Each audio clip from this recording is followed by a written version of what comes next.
North south university কর্তৃক আয়োজিত আজকের এই কোরআন কনফারেন্স এবং সিরা এক্সিবিশন 2025-এ আপনারা যারা উপস্থিত হয়েছেন আপনাদের সবাইকে জানাচ্ছি আন্তরিক শুভেচ্ছা এবং মোবারকবাদ। যে টপিকটা আমি অ্যাড্রেস করার চেষ্টা করব সেটা হচ্ছে being proud of our Muslim identity. আমরা যে মুসলিম, আমরা আমাদের আত্মপরিচয় নিয়ে গর্ববোধ করি কিনা? আমরা যে মুসলিম, আমাদের কোর আইডেন্টিটি যে ইসলাম, এটা নিয়ে আমাদের মধ্যে কোনো সংশয় কাজ করে কিনা? আমরা কোনো ইনফিরিয়রিটি কমপ্লেক্সে হীনমন্যতায় ভুগি কিনা? এই বিষয়টা নিয়ে আজকে কথা বলবার চেষ্টা করবো ইনশাআল্লাহ বিইذনিল্লাহ। আমরা আল্লাহর দরবারে শুকরিয়া আদায় করছি যে আল্লাহ তাআলা আমাদেরকে ইসলাম দিয়ে ধন্য করেছেন। উই আর ব্লেসড উইথ ইসলাম, ঠিক কিনা বলেন? ইসলাম পেয়ে আমরা ধন্য, আলহামদুলিল্লাহ। এবং মজার ব্যাপার হচ্ছে আমাদেরকে ইসলামকে খুঁজে বের করতে হয়নি।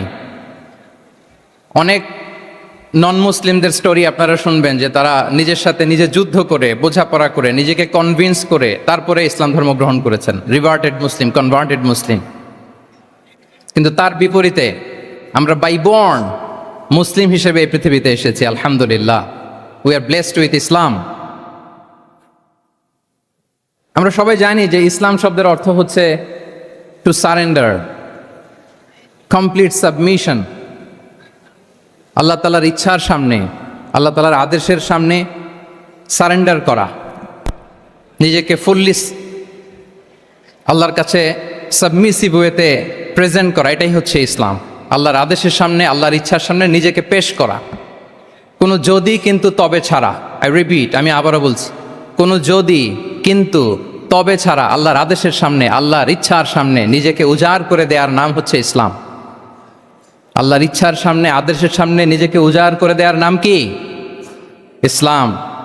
ইসলামই হচ্ছে আমাদের আইডেন্টিটি, আমাদের আত্মপরিচয় এবং আমাদের সম্মান আল্লাহ রেখেছেন ইসলামে। তাহলে নিজেকে আমরা এমনভাবে আল্লাহর কাছে প্রেজেন্ট করতে হবে, উপস্থাপন করতে হবে, এখানে কোনো যদি কিন্তু তবে কন্ডিশন থাকবে না। আল্লাহ আদেশ করেছেন তো মেনে নিয়েছি। নিজেকে উজাড় করে সঁপে দেয়া, ঠিক যেমনি সাইয়েদনা ইব্রাহিম আলাইহিস সালাম নিজেকে সঁপে দিয়েছিলেন। আল্লাহ তাআলা বলছেন ওয়াইদ ক্বালা লাহু রাব্বুহু আসলিম ক্বালা আসলামতু লিরাব্বিল আলামিন। আল্লাহ তাআলা যখন সাইয়েদনা ইব্রাহিম আলাইহিস সালামকে বলেছিলেন যে ইব্রাহিম আসলিম মানে সারেন্ডার করো, আত্মসমর্পণ করো, তিনি কোনো যদি কিন্তু তবে এগুলোর আশ্রয় নিয়েছিলেন নাকি? বলেন তো। আসলামতু লিরাব্বিল আলামিন, আল্লাহ আমি সারেন্ডার করলাম, আল্লাহ আমি আত্মসমর্পণ করলাম, আল্লাহ আমার নিজেকে আমি আপনার কাছে সঁপে দিলাম। এটাই হচ্ছে ইসলাম। এবং আমাদের সম্মান, আমাদের স্টেটাস, আমাদের ডিগনিটি, আমাদের মর্যাদা আল্লাহ তাআলা রেখেছেন এই ইসলামের ভেতরে। সাইয়েদনা ওমর ফারুক রাদিয়াল্লাহু তাআলা আনহু তিনি বলতেন নাহনু কওমুন আ'আজ্জানাল্লাহু বিল ইসলাম। আমরা তো এমন জাতি যে জাতিকে আল্লাহ তাআলা ইসলাম দিয়ে সম্মানিত করেছেন। আমরা তো এমন জাতি যে জাতিকে আল্লাহ ইসলাম দিয়ে মর্যাদা দিয়েছেন। ফাইন ইবতাগাইনাল ইজ্জাতা বিগাইরিহি আযাল্লানাল্লাহ। ইসলাম ছাড়া অন্য কোথাও যদি আমরা সম্মান তালাশ করি, স্টেটাস, ডিগনিটি, মর্যাদা তালাশ করি, তাহলে আল্লাহ তাআলা আমাদেরকে অপমানিত করে ছাড়বেন। তাহলে আওয়াজ করে বলুন তো, আমাদের সম্মান আর মর্যাদা ইসলামে। আওয়াজ করে বলি, আমাদের মর্যাদা সম্মান কোথায়? ইসলামে। And this is our identity. এটাই আমাদের আত্মপরিচয়। সম্মানিত সুধীমণ্ডলী, আমি আমার আজকের এই আলোচনায় দুইটা বিষয়কে একটু টাচ করবার চেষ্টা করব। এক নাম্বার হচ্ছে why should we feel proud of our identity. আমাদের মুসলিম আইডেন্টিটি নিয়ে আমাদের কেন প্রাউড ফিল করা উচিত? ইসলাম যে কত মহিমান্বিত, কত চমৎকার একটা religion and all encompassing way of life, এটা অনেক সময় আমরা উপলব্ধি করি না। তো আমরা বোঝার চেষ্টা করব যে কেন ইসলাম নিয়ে আমাদের প্রাউড ফিল করা উচিত। আমরা সবাই মুসলিম, এজন্যই কি ইসলাম অনন্য? আমি ইসলাম ধর্মের অনুসারী, তো গায়ের জোরে কি আমি ইসলামকে শ্রেষ্ঠ বলবো? শ্রেষ্ঠ বললে হবে না। আল্লাহ তাআলা এমন কিছু ক্যারেক্টারিস্টিক্স, এমন কিছু ফিচার দিয়ে ইসলামকে সৌন্দর্যমণ্ডিত করেছেন, বিউটিফাই করেছেন, ফলে বাই ডিফল্ট ইসলাম শ্রেষ্ঠ। আল্লাহু আকবার। এটা জোর করে, তর্ক করে, চাপার জোরে ইসলামকে শ্রেষ্ঠ প্রমাণ করা লাগবে না। বাই ডিফল্ট ইসলাম শ্রেষ্ঠ, এমন কিছু ফিচার আল্লাহ তাআলা আমাদেরকে দিয়েছেন এই ইসলামের ভেতরে, যে কারণে ইসলাম বাই ডিফল্ট এটা শ্রেষ্ঠ একটি ধর্ম। কি কি ফিচার দিয়ে আল্লাহ তাআলা ইসলামকে সমৃদ্ধ করেছেন, কেন ইসলাম অনন্য, কেন আমাদের মুসলিম আইডেন্টিটি নিয়ে আমাদের প্রাউড ফিল করা উচিত, এ বিষয়ে প্রথমে কথা বলবো। এরপরে কথা বলবো what should we do to protect our Muslim identity, কেন আমরা প্রাউড ফিল করব মুসলিম আইডেন্টিটি নিয়ে। এরপরে কথা বলবো এই মুসলিম আইডেন্টিটিকে আমরা কিভাবে প্রোটেক্ট করতে পারি। তাহলে প্রথমে ইসলামকে আল্লাহ তাআলা কি কি অনন্য ফিচার, ক্যারেক্টারিস্টিক্স, বৈশিষ্ট্য দিয়ে ধন্য করেছেন। আমরা যদি এই টপিকে কথা বলি তাহলে দেখব যে আল্লাহ তাআলা ইসলামকে একটা knowledge based way of life বানিয়েছেন। এটা জ্ঞানভিত্তিক ধর্ম। অজ্ঞতার সাথে, ইগনোরেন্সের সাথে এই ধর্মের কোনো সম্পর্ক নেই। এবং ইসলামের প্রথম যে বাণীটি, কোরআনের প্রথম যে আয়াতটি, দ্য ভেরি ফার্স্ট ভার্স আল্লাহ তাআলা যে নাজিল করেছেন, সেখানেও আল্লাহ তাআলা আমাদেরকে জ্ঞানার্জনের কথা বলেছেন। হেরা গুহায় সূরা আলাকের প্রথম যে আয়াতটি নাজিল হয়েছে সেটি কি ছিল? ইকরা। আওয়াজ করে বলুন সেটি কি? ইকরা বিসমি রাব্বিকাল্লাযী খালাক, read in the name of your lord who has created, পড়ো তোমার প্রভুর নামে যিনি শিখিয়েছেন। তাহলে ইসলামের প্রথম কথাই হচ্ছে পড়ো, এক্সপ্লোর করো, ইনোভেট করো, ডেভেলপ করো। ইসলামের প্রথম কথাই হচ্ছে পড়া। জ্ঞানের সাথে নিজেকে জুড়ে রাখো, অজ্ঞতার সাথে ইসলামের কোনো সম্পর্ক।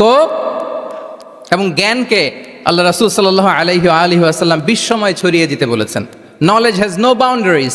তিনি বলেছেন বাল্লিগু আন্নি ওয়ালাউ আয়া, একটি আয়াত হলেও আমার পক্ষ থেকে গোটা বিশ্বে ছড়িয়ে দাও।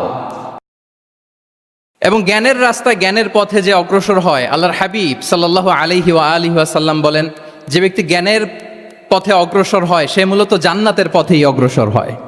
মান সালাকা তরিকান ইয়ালতামিসু ফীহি ইলমান সাহালাল্লাহু লাহু তরিকান ইলাল জান্নাহ। যে জ্ঞান অর্জনের জন্য সামনে আগায় সে মূলত জান্নাতের দিকে আগায়। আল্লাহু আকবার। তাহলে ইসলাম একটা নলেজ বেসড রিলিজিয়ান। এখানে আমাদের গোজামিল দেওয়ার কোনো সুযোগ নাই। এটা জ্ঞানভিত্তিক ধর্ম। এজন্য এই ধর্ম পেয়ে, এই ওয়ে অফ লাইফ যে আমরা প্র্যাকটিস করি, আমাদের প্রাউড ফিল করার দরকার আছে না নাই? বলেন, প্রাউড ফিল হয় না? আচ্ছা, এক নাম্বার হচ্ছে নলেজ বেসড রিলিজিয়ান। দ্বিতীয়ত হচ্ছে ইসলাম হচ্ছে দ্বীনুল ইনসানিয়া, মানবতার ধর্ম। মানবতাকে ইসলাম অনেক গুরুত্ব দেয়। মানুষের সম্মান, মর্যাদা সবচাইতে বেশি। ইসলাম মানুষকে বলে আশরাফুল মাখলুকাত। আল্লাহ তাআলা বলছেন ওয়ালাকাদ কাররামনা বানি আদম, I have dignified the status of the son of Adam. আদমের সব সন্তানদেরকে আমি মর্যাদা দিয়েছি। তিনি বলেননি যে আমি মুমিনদেরকে শুধু মর্যাদা দিয়েছি, শুধু মুসলিমদের মর্যাদা দিয়েছি, কেবলমাত্র মুসল্লিদেরকে মর্যাদা দিয়েছি, এমন তিনি বলেননি। ওয়ালাকাদ কাররামনা বানি আদম, গোটা বনি আদমকে, মুসলিম অমুসলিম নির্বিশেষে সব বনি আদমকে আমি সম্মানিত করেছি। আল্লাহু আকবার। এভাবে ইসলাম মানবতার কথা বলে এবং মানুষের জন্য যে কাজ করে, ইসলাম তাকে শ্রেষ্ঠ মানুষ বলেছে। খয়রুন নাস আনফাউহুম লিন্নাস, মানুষের মধ্যে শ্রেষ্ঠ সে মানুষ যে অন্যের কাজে লাগে, যে মানবতার উপকারে আসে, সে শ্রেষ্ঠ মানুষ। এভাবে ইসলাম মানবতার জয়গান গেয়েছে। আল্লাহ রাসূল সাল্লাল্লাহু আলাইহি ওয়াসাল্লামের সামনে দিয়ে একবার একটা লাশ যাচ্ছিল। তিনি সাহাবাদেরকে নিয়ে বসেছিলেন। হঠাৎ ওই লাশ দেখে রাসূল সাল্লাল্লাহু আলাইহি ওয়াসাল্লাম দাঁড়িয়ে গেলেন। সাহাবারা বললেন, ইয়া রাসূলুল্লাহ ইন্নাহু ইয়াহুদি, এটা ইহুদির লাশ। কার লাশ? জুইশ, ইহুদির লাশ। আপনি দাঁড়ালেন যে? রাসূল সাল্লাল্লাহু আলাইহি ওয়াসাল্লাম বললেন আওয়ালাইসাত নাফসান, সে হোক ইহুদি, সে কি মানুষ নয়? এটা কি একটা প্রাণ নয়? এটা কি একটা আত্মা নয়? আমি তো ইহুদি, খ্রিস্টান, আস্তিক, নাস্তিক সেটা দেখিনি, আমি মানুষ, এ কারণে সম্মান দিয়ে দাঁড়িয়ে গিয়েছি। আল্লাহু আকবার। তাহলে ইসলাম হচ্ছে দ্য রিলিজিয়ন অফ হিউম্যানিটি, মানবতার ধর্ম। যারা আমাদেরকে মানবাধিকার শিখায়, যারা মানবতার কথা বলতে চায় আমাদের কাছে এসে, তাদের খুব ভালো করে এগুলো জেনে নেওয়া উচিত যে ১৫০০ বছর আগে ইসলাম যেভাবে মানবতাকে উচ্চে তুলে ধরেছে, মানুষের মর্যাদাকে সবচেয়ে উপরে তুলে ধরেছে, মানুষকে আশরাফুল মাখলুকাত বলেছে, নতুন করে মানবতা তাদের কাছ থেকে আমাদের শেখা লাগবে না। তাহলে এক নাম্বার হচ্ছে ইসলাম জ্ঞান ভিত্তিক ধর্ম। ২ নম্বরে বললাম ইসলাম হচ্ছে মানবতার ধর্ম। ৩ নম্বর হচ্ছে ইসলামে আল্লাহ তাআলা যে সমস্ত বিধিবিধান আমাদেরকে দিয়েছেন, ইসলামের যে রুলিংসগুলো আছে এগুলো খুব ফ্লেক্সিবল। মোটেও আপনার কাছে এটাকে অসম্ভব মনে হবে না, মানতে যে কঠিন লাগবে না, বুঝতে সহজ, মানতে সহজ, এরকম চমৎকার বিধিবিধান আল্লাহ তাআলা ইসলামের ভেতরে দিয়েছেন। তার মানে মানুষের সুবিধা অসুবিধাকে ইসলাম আমলে নেয়। আমাদের সাধ্যের বাইরে কোনো বিধান আল্লাহ তাআলা ইসলামে চাপিয়ে দেননি। লা ইউকাল্লিফুল্লাহু নাফসান ইল্লা উসআহা। সাধ্যের বাইরে আল্লাহ তাআলা কোনো বিধান আমাদের উপর চাপিয়ে দেন নাই। কোনো কিছু যদি আমাদের আউট অফ ক্যাপাসিটি হয়, এরকম কোনো বিধান আল্লাহ আমাদেরকে দেন নাই। বরং ইসলামের সবগুলো বিধান আপনার কাছে খুবই যুক্তি সুলভ লাগবে, খুবই স্বভাব সুলভ লাগবে, আপনার নেচারের সাথে, আপনার চাহিদার সাথে এটা খুব যায়, খুব স্যুট করে, এমন বিধান আল্লাহ তাআলা দিয়েছেন। আল্লাহ তাআলা বলছেন, ওমা জাআলা আলাইকুম ফিদ্দীন মিন হারাজ। দিনের ভেতরে, ইসলামের ভেতরে আমি কোনো হারাজ রাখিনি, জটিলতা রাখিনি, কাঠিন্যতা রাখিনি, বরং সহজ করে ইসলামকে তোমাদের জন্য আমি দিয়েছি। অন্যত্র আল্লাহ তাআলা বলছেন, ইউরিদুল্লাহু বিকুমুল ইউসরা ওয়ালা ইউরিদু বিকুমুল উসর। আল্লাহ তোমাদের জন্য সহজ চান, কঠিন চান না। আমরা অনেক সময় না বুঝে ইসলামকে খুব কঠিন করে প্রেজেন্ট করি, উপস্থাপন করি। ইসলাম আসলে এত কঠিন না, কিন্তু আমরা কঠিন করে ফেলি। কিন্তু আল্লাহ তাআলা সহজ করেছেন। কতটা সহজ? নামাজের মধ্যে দাঁড়িয়ে সালাত আদায় করা হচ্ছে ফরজ। দাঁড়িয়ে সালাত আদায় করা কি? আপনি দাঁড়াতে পারেন না, বসে পড়লেও কবুল করবে কে? আল্লাহ কবুল করবে। বসতে পারেন না, শুয়ে পড়লেও আল্লাহ কবুল করবেন। অজু করে নামাজ পড়া ফরজ, অজুর পানি নাই, তাই এমন করে নামাজ পড়লেও আল্লাহ কবুল করবেন। তাহলে বলেন তো, ইসলাম পালন কি কঠিন না সহজ? আমরা মাঝে মাঝে খুব কঠিন করে উপস্থাপন করি। অনেক সময় আমাদের কাছে লিগ্যাল অপিনিয়ন চায়, ফতোয়া জানতে চায়। আমরা এত কঠিনভাবে অনেক সময় রেসপন্স করি, যিনি জিজ্ঞেস করেছেন তার মানতে বড্ড কষ্ট হয়। কিন্তু ব্যাপারটা ছিল এমন চমৎকার করে আমাদের প্রেজেন্টেশনের দরকার ছিল যে তার কাছে খুব সহজ মনে হবে এটা। কারণ যে সমস্ত বিধিবিধান আল্লাহ তাআলা আমাদেরকে দিয়েছেন ইসলামে, এগুলো মানাটা আমাদের জন্য সহজ, ফ্লেক্সিবল। ইসলামের একটা বিধান হচ্ছে আত-তাইসির, ফ্লেক্সিবিলিটি। মানুষের সুবিধা অসুবিধা এটা ইসলাম আমলে নেয়। কতটা আমলে নেয়, ছোট্ট একটা উদাহরণ দিলে আমরা বুঝতে পারবো। রাসূল সাল্লাল্লাহু আলাইহি ওয়াসাল্লাম সাহাবাদেরকে নিয়ে একবার বসা, হঠাৎ করে এক সাহাবী এসে বললেন, ইয়া রাসূলুল্লাহ হালাকতু ইয়া রাসূলুল্লাহ, হে আল্লাহর রাসূল আমি তো শেষ। রাসূল সাল্লাল্লাহু আলাইহি ওয়াসাল্লাম বললেন, তুমি শেষ, তোমার আবার কি হলো? তো সাহাবী বলেন, ওয়াকাআতু আলা ইমরাআতি ফি রমাদান, আমি রমজান মাসে দিনের বেলায় আমার স্ত্রীর সাথে ফিজিক্যাল ইন্টিমেসিতে চলে গেছে, ভুল করে ফেলছি। আমরা জানি যে রমাদানে আমরা কিছু কাজ করতে পারি না। সিয়ামের সংজ্ঞাই হচ্ছে আসওমু হুয়াল ইমসাক আনিল আকলি ওয়া শুরবি ওয়াল জিমাই মিন তুলুইশ শামসি ইলা মিন তুলুইল ফাজরি ইলা গুরুবি শামসি মা'আন নিয়া। মানে রোজা হচ্ছে এটা এমন ইবাদত, সূর্যোদয় থেকে সূর্যাস্ত পর্যন্ত না খেয়ে থাকা, কোনো কিছু পান না করা, এবং দিনের বেলায় বিবাহিতরা তাদের স্ত্রীদের সাথেও ইন্টিমেসিতে যেতে পারবে না। এটা যদি কেউ মেনটেন করে, এটা হচ্ছে সিয়াম। তো সাহাবী বলি, ইয়া রাসূলুল্লাহ আমি তো শেষ, আমি তো দিনের বেলা ভুল করে ফেলছি, আমি তো আমার স্ত্রীর সাথে মেলামেশা করে ফেলছি, এখন কি করব? তো এটার আবার একটা বড় পেনাল্টি আছে। আপনারা যারা জানেন যে ইচ্ছাকৃত রোজা ভাঙলে কাজাও করতে হয়, কাফারাও দিতে হয়। কাজা মানে একটা রোজার জন্য একটা রোজা, আর কাফারা মানে হচ্ছে আরও 60টা রোজা রাখতে হবে। কয়েকটা জিনিস আছে, বেসিক্যালি 3টা।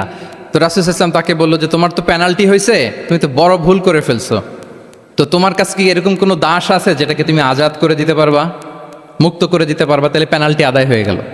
সে বলে, ইয়া রাসূলুল্লাহ না, আমার তো এত সক্ষমতা নাই, আমার কাছে তো কোনো দাস নাই। আচ্ছা দাস নাই। তো রাসূল সাল্লাল্লাহু আলাইহি ওয়াসাল্লাম বললেন, তাইলে তুমি টানা 2 মাস রোজা রাখতে হবে, তাইলেও পেনাল্টি হয়ে যাবে, আদায় হয়ে যাবে, পারবা? সে বলে, ইয়া রাসূলুল্লাহ 2 মাস রোজা রাখা তো এটা কঠিন হয়ে যায়, ইটস নট এ জোক, টানা 60 দিন কি করে রোজা রাখা? তো রাসূল সাল্লাল্লাহু আলাইহি ওয়াসাল্লাম বললেন, এটাও পারবে না, তাহলে 60 জন মিসকিনকে খাবার খাইয়ে দিতে হবে এজ এ পেনাল্টি।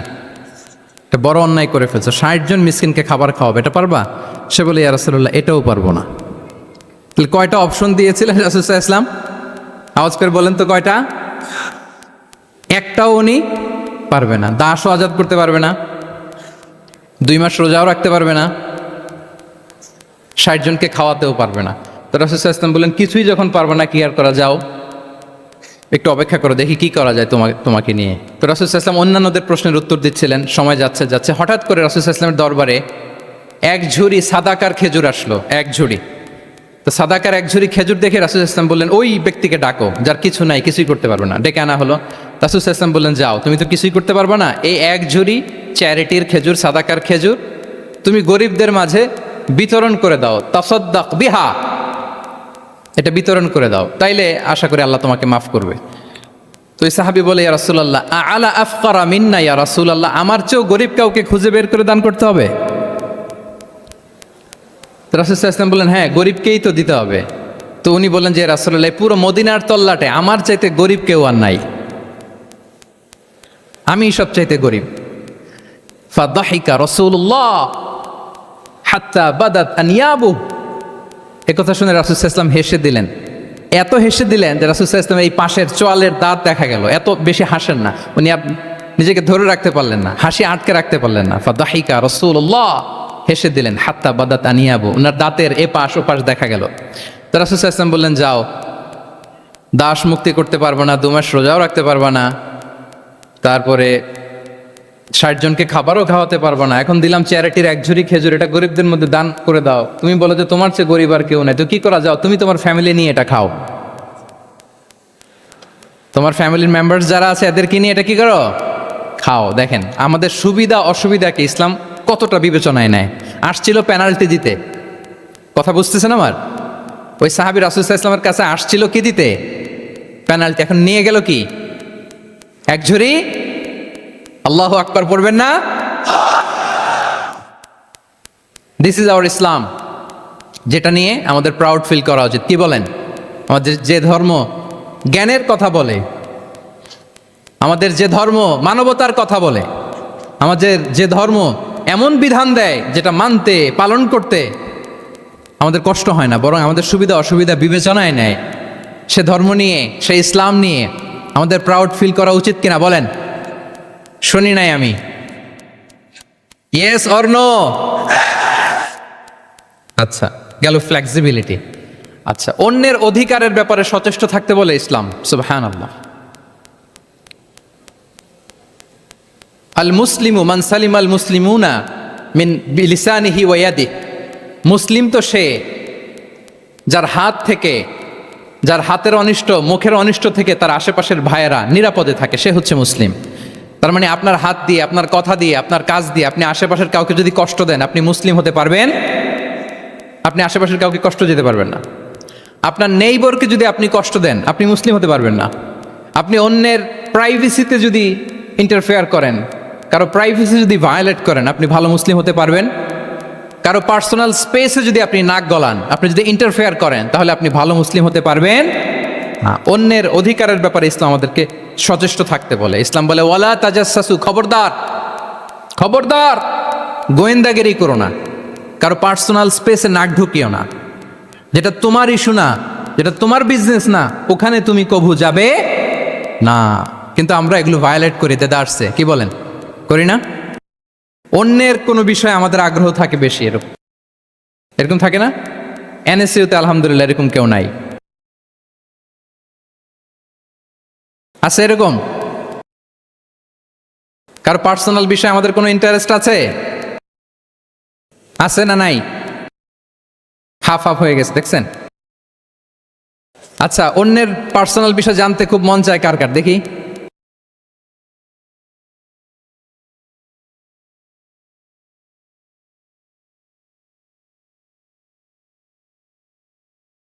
হাত তুলে ফেলছে কয়েকজন, আল্লাহ হেদায়েত দেখ আমাদেরকে। আচ্ছা, অন্যের পার্সোনাল বিষয়ে নাক গলায় না, এরকম কারা কারা, দেখি। মাশাআল্লাহ, মাশাআল্লাহ, মাশাআল্লাহ। ঠিক আছে, হাত নামান।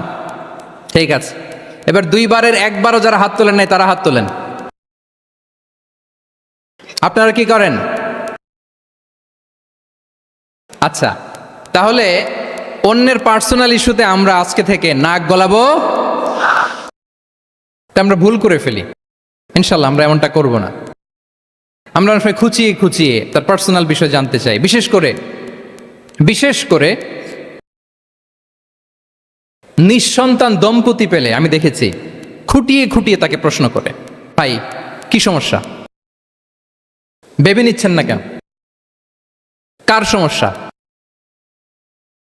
আপনার সমস্যা না ভাবির সমস্যা? আর বেটা তোর কি সমস্যা সেটা বল।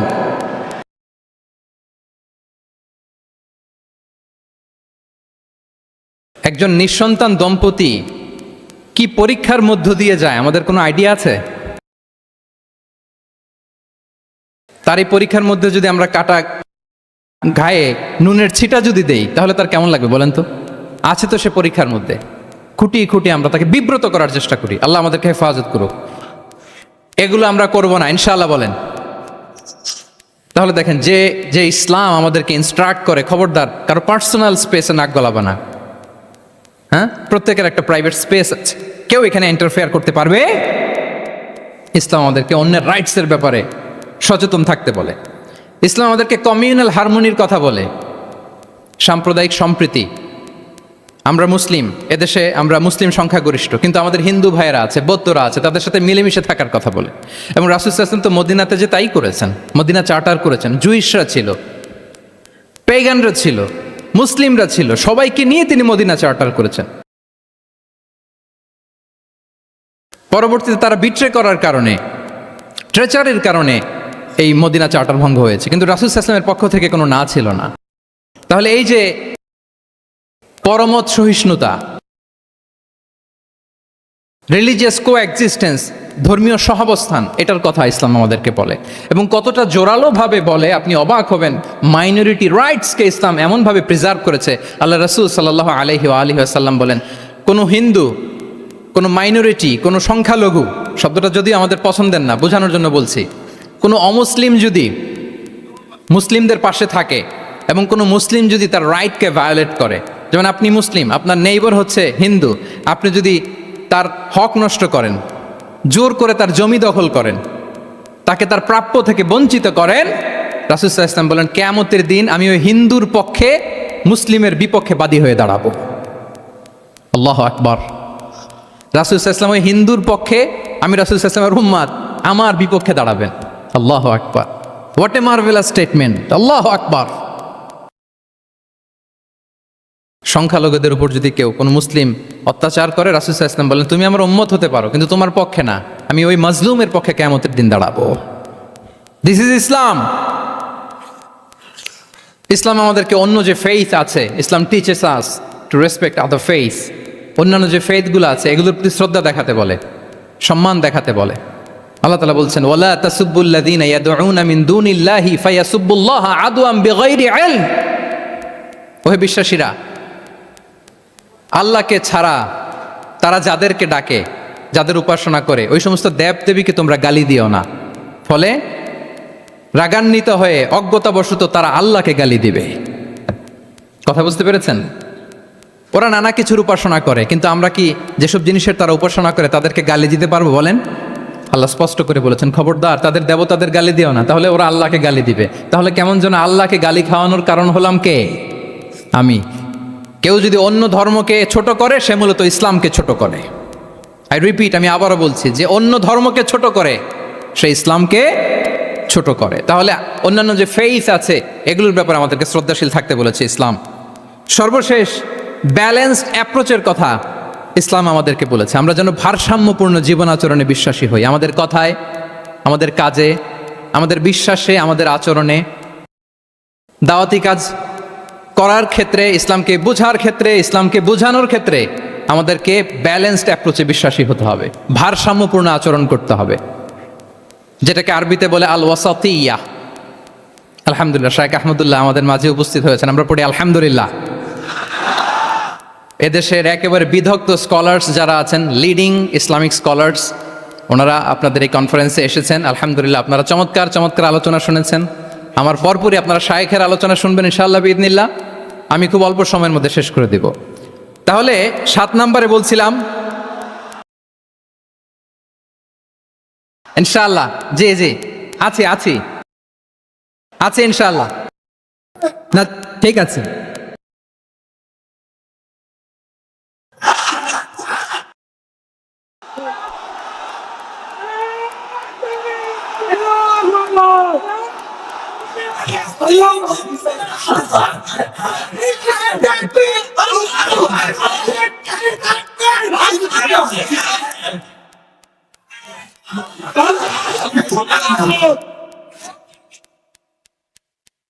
সম্মানিত সুধী মণ্ডলী, ওয়াকাযালিকা জাআলনাকুম উম্মাতান ওয়াসাতা লিতাকুনু শুহাদাআ আলান নাস ওয়া ইয়াকুনা আর-রাসূলু আলাইকুম শাহীদা। আমরা হচ্ছি মধ্যমপন্থী জাতি। ইসলাম আমাদেরকে বাড়াবাড়িও শেখায় না, ছাড়াছাড়িও শেখায় না, বরং মাঝামাঝি থাকতে বলে। আলহামদুলিল্লাহ বলেন। আমরা শিথিলপন্থীও নই, আমরা কট্টরপন্থীও নই, বরং আমরা মধ্যমপন্থী। আমরা কোন পন্থী বলেন তো? আওয়াজ করে, আমরা কোন পন্থী? আমরা মধ্যমপন্থী। তাহলে ইসলাম বোঝার ক্ষেত্রে, বোঝানোর ক্ষেত্রে, ইসলাম পালন করার ক্ষেত্রে, অনুশীলন করার ক্ষেত্রে আমাদেরকে মধ্যম পন্থা অবলম্বন করতে হবে। বাড়াবাড়িও করা যাবে না, ছাড়াছাড়িও করা যাবে। আমরা শিথিলপন্থীও নই, কট্টরপন্থীও নই, আমরা হচ্ছে মধ্যমপন্থী। তাহলে এরকম অনেকগুলো ফিচার দিয়ে আল্লাহ তাআলা ইসলামকে বৈশিষ্ট্যমণ্ডিত করেছেন। আমি কেবলমাত্র 7টি উল্লেখ করেছি। আচ্ছা, আপনাদের কাছে কি মনে হয় এই যে ফিচারগুলো দিয়ে আল্লাহ তাআলা ইসলামকে বৈশিষ্ট্যমণ্ডিত করেছেন, ওই ইসলাম পেয়ে এই মুসলিম আইডেন্টিটি নিয়ে আমাদের প্রাউড ফিল করা উচিত নাকি উচিত না? বলেন। Of course, absolutely we should feel proud of our Muslim identity. যে ইসলাম আল্লাহ তাআলা আমাদেরকে দিয়েছেন, এই মুসলিম আইডেন্টিটি নিয়ে আমাদেরকে অবশ্যই গর্ব করা উচিত। এখন আমি বলবো, what should we do to protect our Muslim identity? এই যে আমরা ইসলাম পেলাম, আপনারা বলেছেন যে আমরা ব্লেসড উইথ ইসলাম, ইসলাম পেয়ে আমরা ধন্য। তো এই মুসলিম আইডেন্টিটি, আমাদের এই মুসলিম পরিচয়, এটাকে আমরা রক্ষা করব কিভাবে? এখানে বেশিরভাগ তরুণ যুবক, মাশাআল্লাহ, আপনাদের উদ্দেশ্যে সামান্য কয়েকটি পয়েন্টস বলেই যে আমাদের মুসলিম আইডেন্টিটিকে আমরা কিভাবে প্রোটেক্ট করব, কয়েকটা পয়েন্ট বলেই আমি আমার আলোচনা শেষ করবো ইনশাআল্লাহ বিইذনিল্লাহ। মৌলিকভাবে যদি বলতে হয়, আমাদের এই মুসলিম আইডেন্টিটি যদি আমাদেরকে প্রিজার্ভ করতে হয়, প্রোটেক্ট করতে হয়, সর্বপ্রথম যেটা আমাদেরকে করতে হবে সেটা হচ্ছে অন টাইমে আমাদেরকে সালাত আদায় করতে হবে। 5 times prayer on time. Push yourself to go to mosque for offering salah. নিজেকে পুশ করতে হবে। প্রথম হিসেব নিবেন। এনএসইউর যুবক ভাইয়েরা আমার দিকে তাকান। প্রথম আল্লাহ তাআলা হিসেব নিবেন কিয়ামতের ময়দানে এই সালাতের। আউয়ালু মা ইউহাসাবু বিহিল আবদু ইয়াউমাল কিয়ামাতি আস-সালাহ।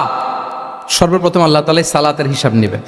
এই সালাতের হিসাব যদি আমরা সুন্দর করে দিতে পারি, সব সুন্দর হয়ে যাবে। এবং ঈমান আর কুফরের মাঝে পার্থক্য হচ্ছে এই সালাহ। আওয়াজ করে বলুন, ঈমান আর কুফরের মাঝে পার্থক্য কি? এটাতে কোনো ছাড় নাই, compulsory. Push yourself to offer Salah on time. এটাই আমাদের আইডেন্টিটি। মুসলিম আইডেন্টিটির প্রথম কথা হচ্ছে সালাত। যার সালাত নাই তার ঈমান নাই। আওয়াজ করে বলেন, যার সালাত নাই তার কি নাই?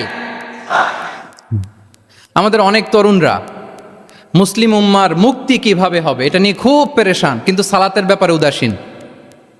এরকম আছে না নাই? এটা হইল? এটা যায়? হ্যাঁ, যে ব্যক্তি মুসলিম উম্মার মুক্তি নিয়ে টেন্সড, সে সালাতে উদাসীন, এটা মেনে নেওয়া যায় না। তাহলে মুসলিম আইডেন্টিটি প্রোটেক্ট করতে হলে সর্বপ্রথম আমাদেরকে সালাতে যত্নবান হতে হবে, 1 নাম্বার। 2 নাম্বার হচ্ছে আল কোরআন আল কারিমের সাথে আমাদের অ্যাটাচমেন্টটাকে মজবুত করতে হবে। 1 নাম্বার হচ্ছে সালাত, মুসলিম আইডেন্টিটির। 2 নাম্বার হচ্ছে কোরআন। আওয়াজ করে বলেন, 2 নাম্বার কি? কোরআনের সাথে আমাদের অ্যাটাচমেন্ট বাড়াইতে হবে। অনেকের কোরআনের ইন ডেপথ নলেজ অনেক ভালো, কোরআনের রিফ্লেকশনগুলো খুব ভালো জানে, কিন্তু কোরআন তেলাওয়াতের বেহাল দশা। এরকম আছে না? আবার আমাদের অনেক ভাইদের কোরআন তেলাওয়াত মাশাআল্লাহ খুব বিশুদ্ধ, কিন্তু তার আবার কোরআনের রিফ্লেকশনগুলো জানা নাই। দুইটাই আমাদের জন্য crisis. Recitation and reflection both are needed. দুইটাই লাগবে। যে প্রজন্ম কোরআন জানে না তারা কখনো সফল হতে পারে না। আই রিপিট, আমি আবারও বলছি, যে প্রজন্ম কোরআন জানে না তারা কখনো সফল হতে পারে না। তাহলে আমাদের মুসলিম আইডেন্টিটিকে যদি প্রিজার্ভ করতে হয়, প্রোটেক্ট করতে হয়, প্রথমে আমাদেরকে সালাতের ব্যাপারে সোচ্চার হইতে হবে, সচেতন হইতে হবে। 2 নম্বরে কোরআনের সাথে আমাদেরকে অ্যাটাচমেন্ট বাড়াইতে হবে। কোরআন যেমনি বিশুদ্ধভাবে আমার আবৃত্তি করতে, তেলাওয়াত করতে জানতে হবে, আবার কোরআনের রিফ্লেকশনগুলো, কোরআনের শিক্ষাগুলো আমাদেরকে জানতে হবে। 2 গেল। 3 নম্বর হচ্ছে হালাল হারাম কনসার্ন। হালাল যদি আপনি মেনটেন না করেন, আপনার কোনো মুসলিম আইডেন্টিটি নাই। আল্লাহ বলছেন, কুলু মিম্মা ফিল আরদি হালালান তাইয়্যিবা। এই জমিনে যেগুলোকে আমি হালাল করেছি এগুলো তোমরা কনজিউম করো। সম্মানিত শুধু খেয়াল রাখবেন, হালালের ভেতরেই বরকত আছে। হালালে কি আছে? হারামে কোনো বরকত নেই। হারামে আছে সাময়িক উত্তেজনা আর উন্মাদনা। কিন্তু হালাল, এর ভেতরে আল্লাহ তাআলা বারাকা ঢুকিয়ে দিয়েছেন। তাহলে আমরা হালাল কনজিউম করব, কি বলেন? সব ক্ষেত্রে, সব ক্ষেত্রে। হারাম খেয়ে, হারাম কনজিউম করে যে ব্যক্তি দোয়া করে, যারা হারাম খায় তাদের দোয়া আল্লাহ কবুল করে না। এবং হারাম খেয়ে বর্ধিষ্ণু দেহ আল্লাহর জান্নাতে প্রবেশ করবে না। লা ইয়াদখুলুল জান্নাতা জাসাদুন গুযযিয়া বিল হারাম। হারাম খেয়ে যে দেহ নাদুস নুদুস হয়েছে, ওই দেহ কখনো আল্লাহর জান্নাতে প্রবেশ করবে না। এজন্য খবরদার, আমাদের সব কিছু আমরা হালাল দিয়ে সাজাবো ইনশাআল্লাহ। বলেন সবাই। আমাদের অনেকে একটা ভুল করে, সেটা হচ্ছে অনেকে খাবারের ক্ষেত্রে খুব কনসার্ন, যেটা হালাল হইতে হবে, যেটা আমি কনজিউম করব এটার ব্যাপারে খুব কনসার্ন, কিন্তু অন্যান্য বিষয়ে তার আর কোনো খেয়াল নাই, ভ্রুক্ষেপ নাই। এরকম আছে না নাই বলেন? আমাদের সরকারি বিভিন্ন অফিসগুলোতে ঘুষ আছে না? ঘুষ আছে। দেখবেন সরকারি অনেক হিন্দু কর্মকর্তা গরুর গোশত খায় না। কেন খায় না? তার ধর্মে এটা নিষেধ, গরু খেতে চায় না। আচ্ছা, আবার সরকারি অফিসগুলোর অনেক মুসলিম কর্মকর্তা দেখবেন সরকারি কাজে থাইল্যান্ড গিয়েছে, চায়না গিয়েছে, খুঁজে খুঁজে হালাল রেস্টুরেন্ট খোঁজে। ওয়াইন খায় না, পর্ক খায় না। কারণ কেন খায় না? এটা ইসলামে নিষেধ। কিন্তু দুই অফিসারই, মুসলিম অফিসার, হিন্দু অফিসার, দুইজনই আবার ঘুষ খায়। হয় না এরকম? হিন্দু অফিসার গরুর গোশ খায় না, তার ধর্মে নিষেধ। মুসলিম অফিসার ওয়াইন খায় না, পর্ক খায় না, তার ধর্মে নিষেধ। তো ঘুষও তো দুই ধর্মের নিষেধ, কি বলেন? তাহলে যেটা খাবো, কনজিউম করবো, শুধু এইটার ব্যাপারেই কি হালাল? না। ইউর ইনকাম শুড বি হালাল, ইউর ফ্যাশন শুড বি হালাল, ইউর এন্টারটেইনমেন্ট শুড বি হালাল, ইউর রিলেশনশিপ শুড বি হালাল। আপনার রিলেশনশিপও কি হইতে হবে? এই তো আসল জায়গায় চলে আসছি এখন।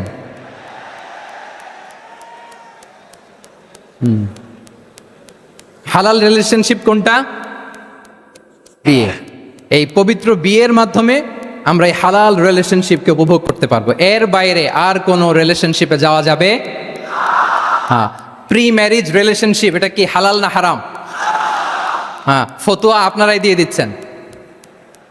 বলেন, বিবাহ বহির্ভূত যে কোনো রিলেশনশিপ হালাল নাকি হারাম?